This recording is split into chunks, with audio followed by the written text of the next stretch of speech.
Bem-vindo, bem-vinda ao G2 Entrevista. Eu sou Glaucia Vieira da G2, uma consultoria de SAP Business One, um sistema de gestão para empresas em transformação.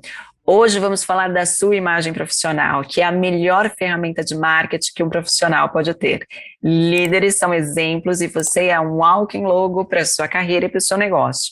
Então vamos falar com o nutrólogo Dr. Francisco Benetti sobre saúde e qualidade de vida.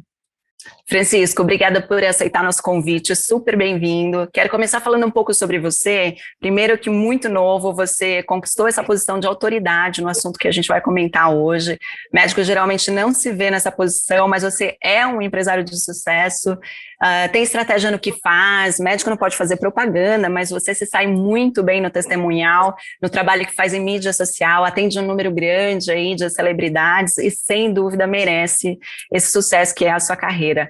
Fala um pouco de você. Bom dia, boa tarde, boa noite, né, para quem está vendo aí. Primeiramente, eu gostaria de agradecer a você, Glau, pelo convite aí. Acho que a gente acabou se conhecendo como a Glau é minha paciente, o Gi, que é o marido dela, também são. Então, com isso, a gente foi aprofundando os laços e hoje estou aqui para a gente conversar um pouquinho. Eu acho que, assim, o que muda hoje, e justamente talvez a minha juventude aí, impondo um fator de sucesso, é porque a gente quebra alguns paradigmas daquela antiga medicina, de um médico muito distante do paciente. Então, acho que um dos grandes diferenciais meus e que me fizeram crescer, porque, assim, eu não tenho um pai médico, né? Eu saí da faculdade, eu comecei a dar plantão, fazer residência, e o processo todo ele veio vindo, eu comecei atendendo uma casinha, né? E o valor de consulta era muito menor, mas o que eu me dedicava era trazer aquele paciente para estar próximo de mim. Então, mesmo atendendo, às vezes, numa casinha, sem muita riqueza no início, eu conseguia ter pacientes que tinham um poder aquisitivo bem alto, justamente porque eu não fazia só o trabalho de te atender e daqui 60, 80, 90 dias te ver de novo. A gente estava sempre em constante conversa, né? Um diálogo, eu estava vendo sempre os exames, checando, e até hoje a maioria dos meus pacientes tem o meu contato. Então eu mantenho uma proximidade muito grande com esses pacientes. E as coisas foram crescendo individualmente, né? E aí começou com uma casinha pequena, depois a gente passou para um consultório um pouco maior, depois começou a aumentar, e até hoje a gente vem num processo de crescimento.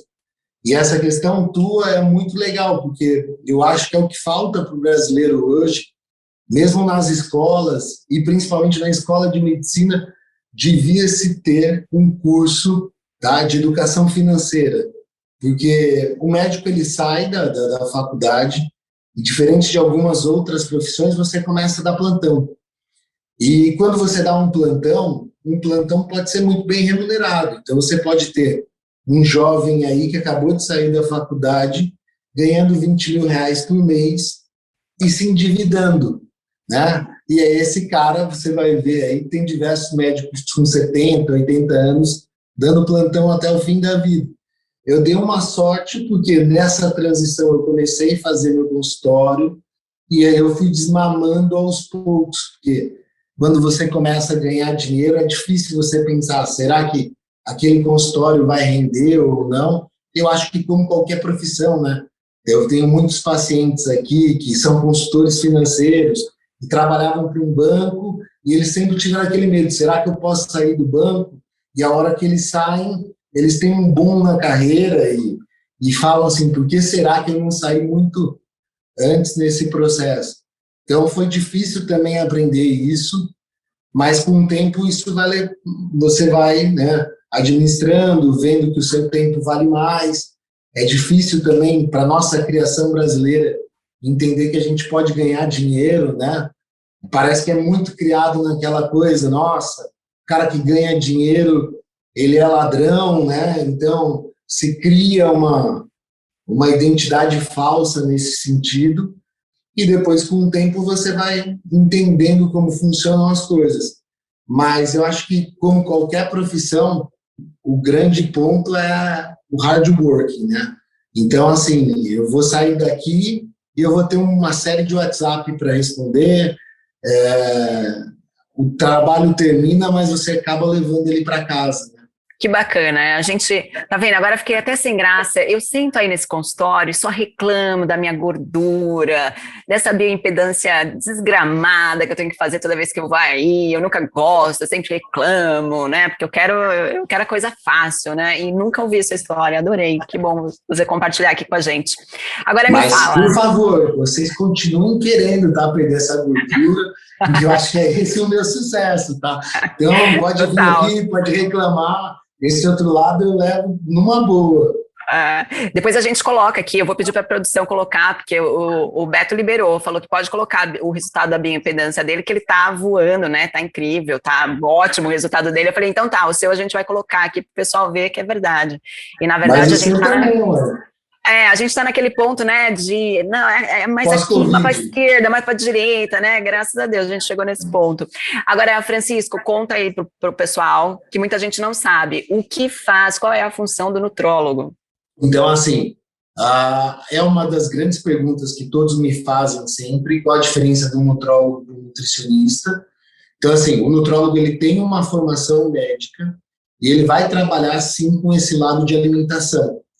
Mas o nutrólogo, ele pode estar, por ser médico, associando e vendo toda uma parte hormonal associada às questões alimentares, né? Uma parte metabólica associada aos hormônios tireoidianos, hormônios da glândula adrenal, né? Então, a gente consegue diagnosticar um pouco mais o processo e trabalhar com alguns hormônios quando há deficiência para otimizar a função metabólica do paciente e o ganho de massa magra, perda de gordura, trabalhar nesse ponto. Eu digo que um nutrólogo ele é muito mais próximo até do endocrinologista do que do nutricionista. Só que a gente vai trabalhar mais com a questão da alimentação. Então, o nutrólogo vai estar muito mais focado numa questão de emagrecimento, de hipertrofia, de uma alimentação voltada para o esporte, e trazendo isso com o ponto metabólico hormonal do paciente e gerando um mix para otimizar os melhores resultados dele.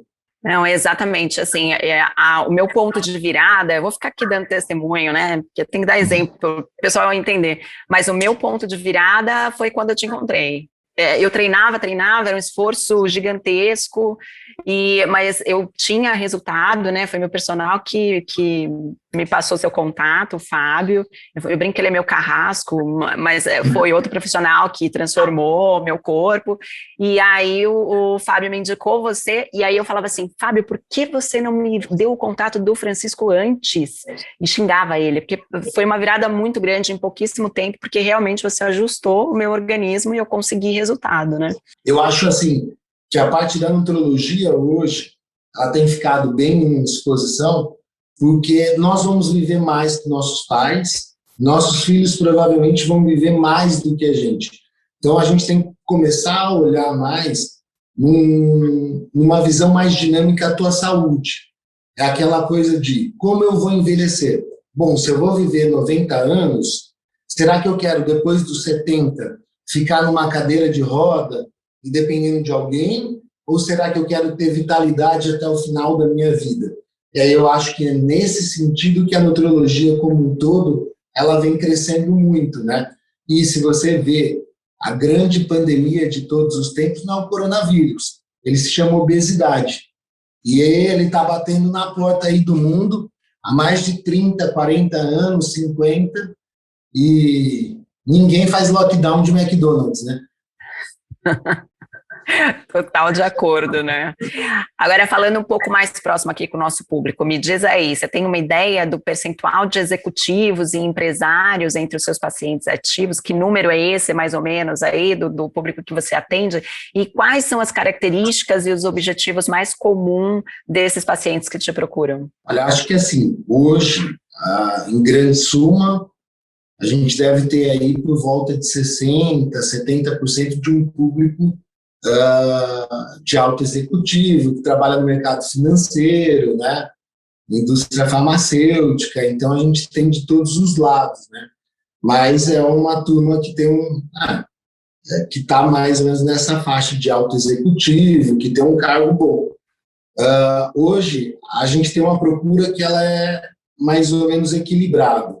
Então, acho que obesidade vai ser sempre um processo, até mesmo pelo quadro que a gente falou de pandemia e de obesidade, que obesidade, sobrepeso, perda de gordura, você vai ter um filão 60%, 70%, e em torno de 30%, 40%, a gente vai falar em reposição hormonal, equilíbrio do nosso metabolismo, melhora de qualidade de vida, né? Falo 30, 40 porque depende muito, né? Setembro, outubro, que o cara está preocupado com dezembro e janeiro, tirar a camisa na praia, você muda um pouco o intuito. Agora, no restante do ano, se equilibra bem para as pessoas virem aqui mais buscando a questão de saúde. E acho que nessa fase de pandemia, a questão saúde também está bem presente, assim. Então, a gente deu uma equilibrada boa, mas é aquela coisa também, tem muito paciente que, para buscar saúde, ele tem que emagrecer, né? E me fala, eu passei por isso, a gente se conheceu antes da pandemia, depois a gente fez aquela pausa, ficou tudo maluco, fecha, abre consultório, inclusive, né? E aí voltamos. Eu e todo mundo com peso diferente, mais alto, né? Acho que todo mundo desregulou, então faz sentido que tem uma busca aí por redução de peso. Claro, você foca muito em resultado, em busca de qualidade de vida, né? Você fala, como a gente fala aqui no mundo empresarial, né? Você fala em projeto, o seu projeto, vamos fazer desse jeito, né? Muito bacana. Agora, falando então em pandemia, eu sou sua paciente, voltei pós-infecção de Covid, e aí queria te perguntar, que sequelas você tem observado em pacientes que estão, como eu, em recuperação pós-Covid, pós-infecção?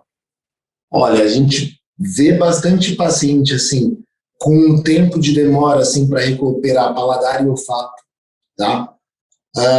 Tem uma associação também bastante de queda de cabelo em alguns pacientes, principalmente do sexo feminino, e aí a gente tem correlacionado bastante com deficiências vitamínicas causadas pelo vírus. A gente tem que lembrar que quando você está com uma gripe, quando você está com um coronavírus ou algo do tipo, o teu corpo está lutando contra um vírus.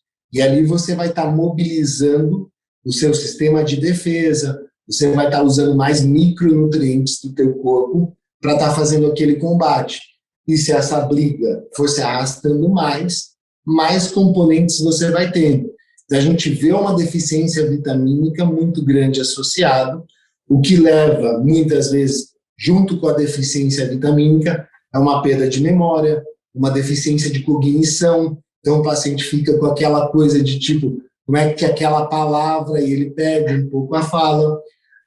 Existe também uma necessidade em alguns pacientes que têm os quadros de moderado a grave, de uma reabilitação pulmonar.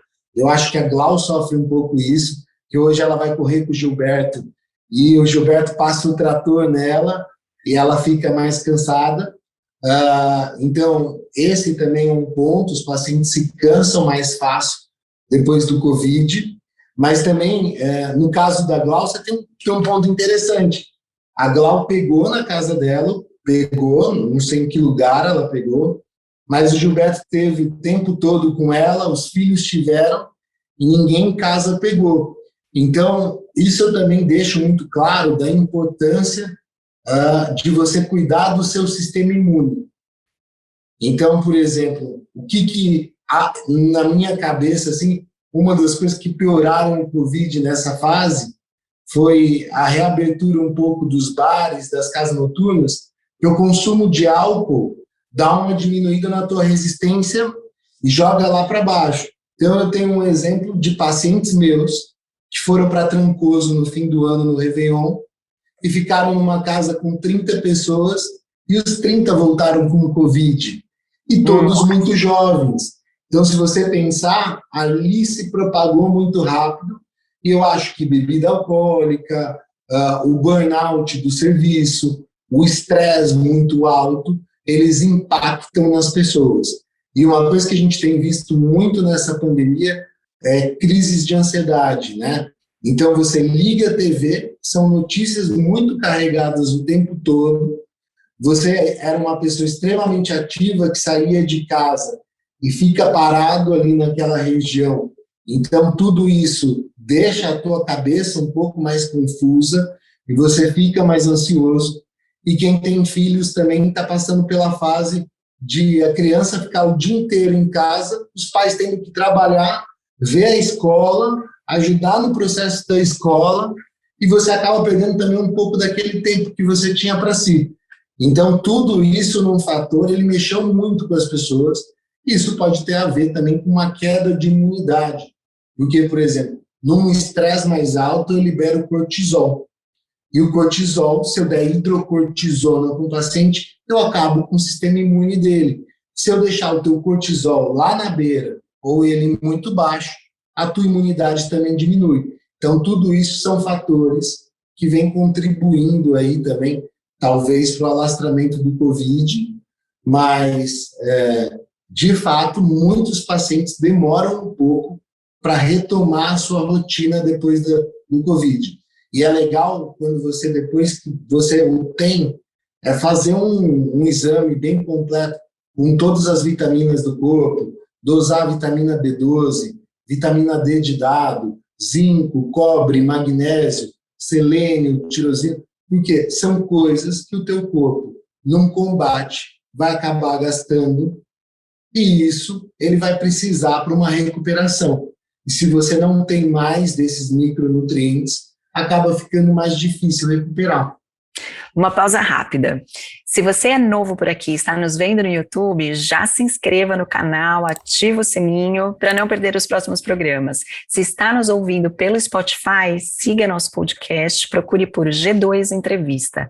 E se você estiver gostando do que está vendo aqui no YouTube, deixe o seu like, é a forma de você prestigiar e agradecer nosso convidado pelo conteúdo compartilhado.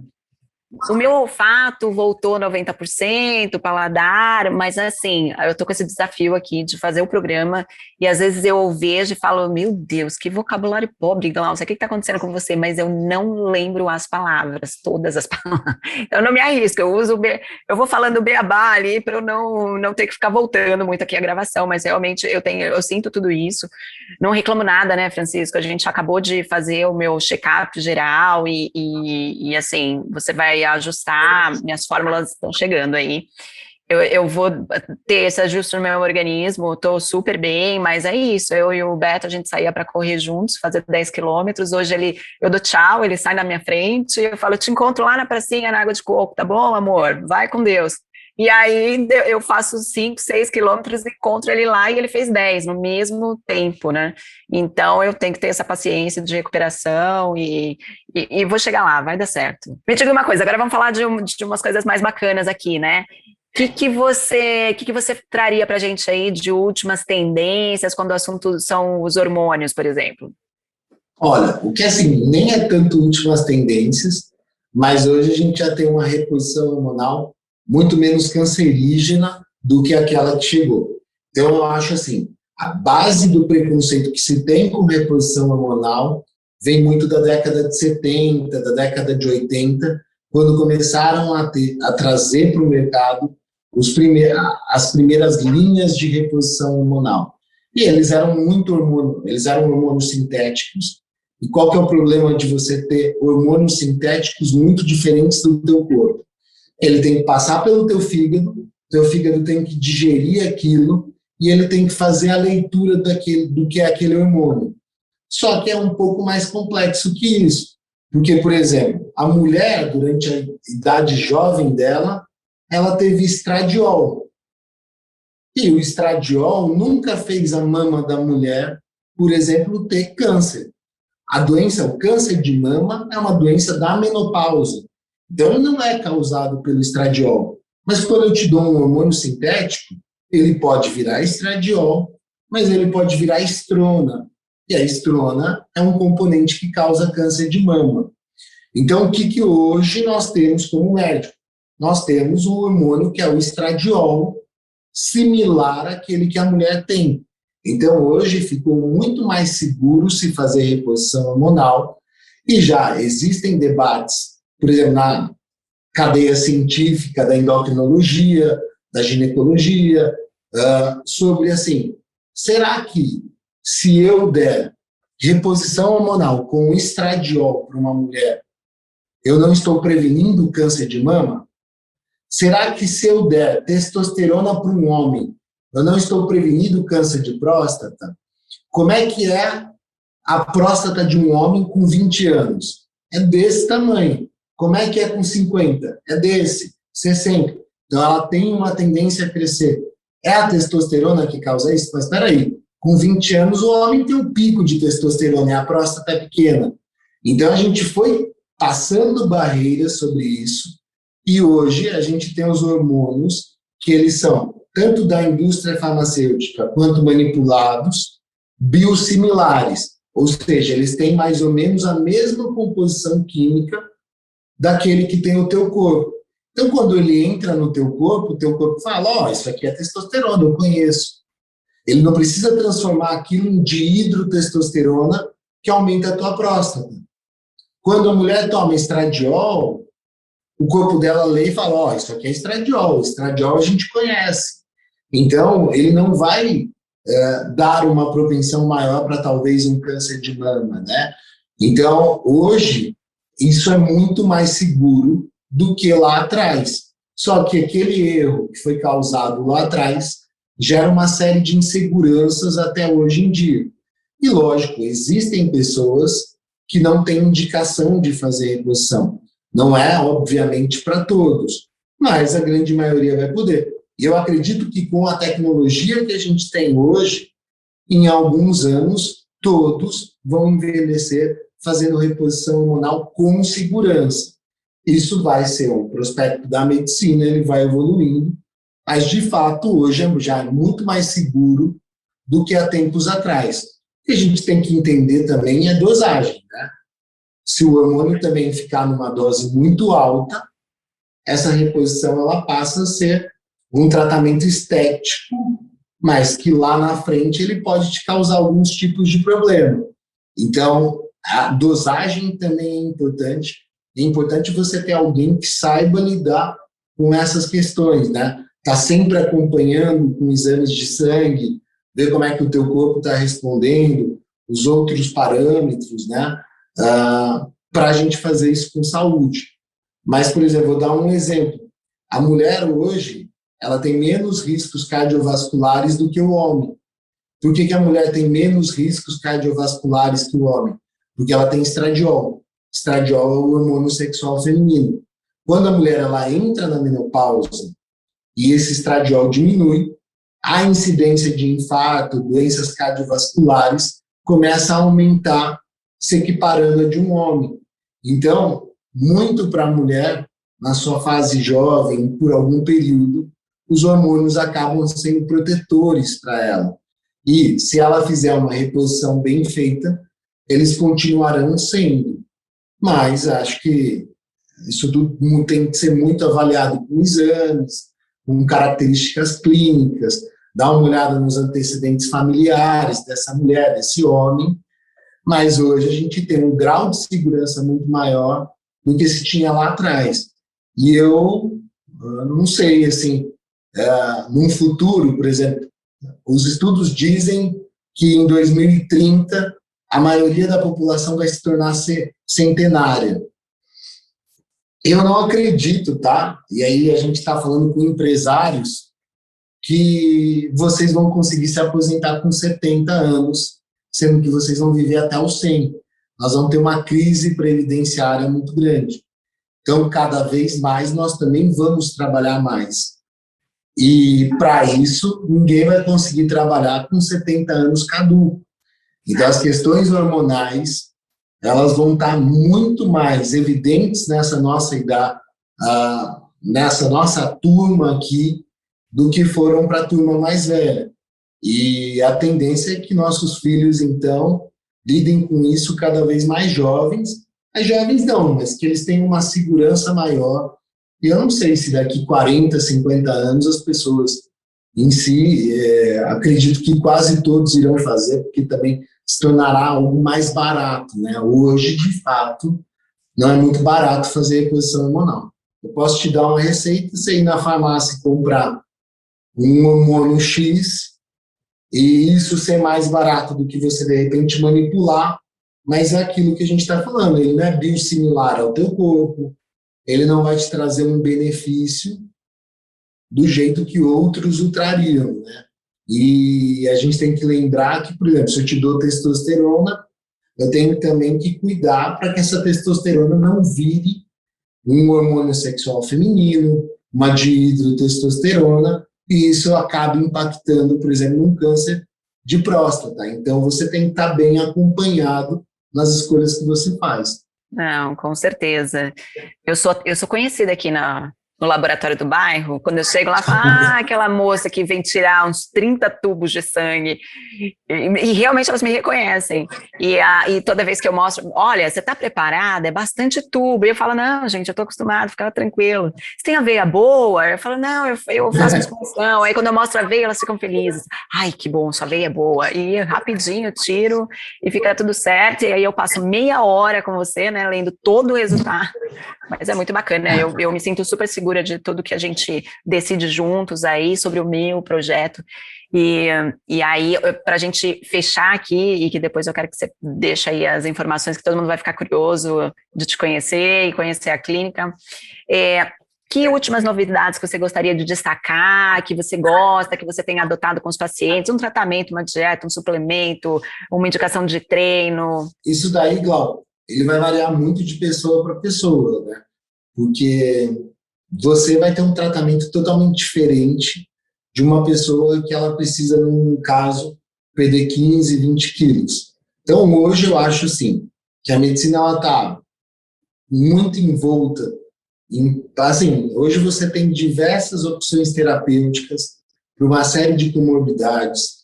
É interessante, por exemplo, quando você falou, a gente lê os exames com o paciente, porque assim, eu não sou gordo só porque eu como muito. Como é que é teu ciclo menstrual, se você é mulher? Você tem síndrome do ovário policístico? Será que você tem resistência insulínica? Então, eu tenho que partir de um tratamento para ir? Será que, por exemplo, eu como porque eu sou ansioso? Será que se eu não tratar essa ansiedade, talvez esse paciente vai ter um grande resultado? Então, a gente tem que alinhar muito o que os exames do paciente falam com o que o paciente nos traz e tentar trazer uma estratégia para ele e quebrar algumas barreiras. Eu estava brincando hoje aqui que veio um publicitário e ele faz muita propaganda com uma marca de corrida aí. E a marca de corrida, ela vendeu principalmente para as mulheres, que mulher magra é mulher que corre. Fato, é verdade. Mas só que se essa mulher não fizer musculação também, ela vai ficar magra flácida e ela vai ser a falsa magra. Então, por exemplo, quando você pega uma mulher que pesa 50 quilos e ela coloca um biquíni e ela não gosta, essa flacidez gerada dela vem de déficit de músculo. Então, você tem que conversar com ela, olha, gosto que você corra, continua correndo, mas você vai ter que fazer musculação. E os idosos, né, as pessoas com acima de 50, idoso não, né, hoje, mas 50, 60, quando a gente vai tendo déficit hormonal, a gente vai passando por um processo de sarcopenia, que é trocar músculo por tecido adiposo. Essa troca de músculo por tecido adiposo, ela vai gerando uma diminuição do metabolismo. Então, é importante também fazer atividade física quando a gente envelhece, principalmente com peso. E aquilo que é o fator comum, né? Se você, por exemplo, está ganhando 10, você não pode gastar 15. Isso acontece também com um cara que está ali com sobrepeso, obesidade, né? A gente tem que ajustar ali, gerar um déficit calórico. Então, eu gosto de brincar assim, olha, eu não quero que ninguém nunca mais faça uso, nunca mais tome cerveja, não é a minha intenção. Mas se você, por exemplo, quer emagrecer tomando cerveja, eu sinto lhe dizer que esse caminho vai ser muito complicado. Então, às vezes, a gente tem que ser um pouco mais rigoroso. Se existe alguma coisa que está nos inquietando e que não está nos deixando feliz, você tem que vestir a camisa e fazer isso, resolver isso. Então, se você é um empresário e tem um problema na sua empresa, você vai ter que resolver ele. E talvez você vai ter medidas drásticas e algumas coisas que não sejam tão legais para fazer essa resolução. Na tua vida é a mesma coisa. Se você está obeso ou sobrepeso, não adianta você querer perder peso achando que você vai tomar cerveja no fim de semana. Agora, quando você estiver aonde você quer, essas coisas têm que se tornarem legais também, porque o processo de manutenção, ele passa por se tornar uma coisa bacana. Então, assim, se você nunca mais comer chocolate, será que isso vai ser legal? Mas se comer chocolate todo dia é bom? Então, assim, os dois extremos são ruins. E, às vezes, um comportamento muito excessivo gera compulsão, mas um comportamento também muito libertador não te tira do lugar. E, às vezes, você precisa ser um pouco excessivo no início para ver resultado, para depois se libertar, né? Bacaníssima. Eu acho que faz muita diferença você ser acompanhado por um profissional. E eu como o nosso público aqui também talvez nunca tivesse ouvido falar o que faz o nutrólogo, para mim fez uma diferença enorme, eu recomendo aqui. Obrigada pelo seu tempo mega concorrido, foi muito legal toda a informação que você trouxe, compartilhou aqui com a gente. Eu quero que você fale também um pouco da clínica, onde que está, se você quiser deixar aqui uma forma de contato para as pessoas te encontrarem, Instagram também, que o seu Instagram lá é super bomba, tem muita informação legal, deixa aí algum contato para a gente. Olha, eu acho até que se vocês quiserem me seguir no Instagram, tem dicas e todo o contato da clínica também vai estar lá. Então, assim, se alguém tiver interesse em marcar consulta, consegue também todos os telefones e dados ali. O meu Instagram é Dr. Dr., né? Francisco, e o Benetti, que é Benetti. E aí acho que só tem eu. Eu vou ficar com um pouco de ciúme se você ficar muito ocupado e for mais difícil para marcar minhas consultas, mas eu faço plantão lá na clínica, não tem problema. Mas, Francisco, super obrigada pela sua atenção, muito sucesso para você, você merece, um cara super antenado e que realmente faz uma diferença na vida das pessoas, fez na nossa, e só te agradeço. Sucesso para você, brigadão, viu? Obrigado vocês pelo convite. Eu fico bem contente e melhor ainda que o convite partiu de alguém que teve resultado com você, né? Então fica até mais fácil porque a gente já consegue trocar um pouco de experiência.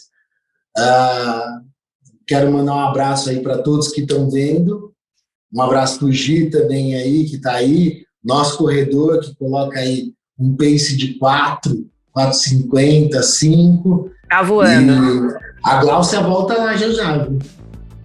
Me aguardem. Eu vou postar videozinho assim quando eu estiver acompanhando o Betão.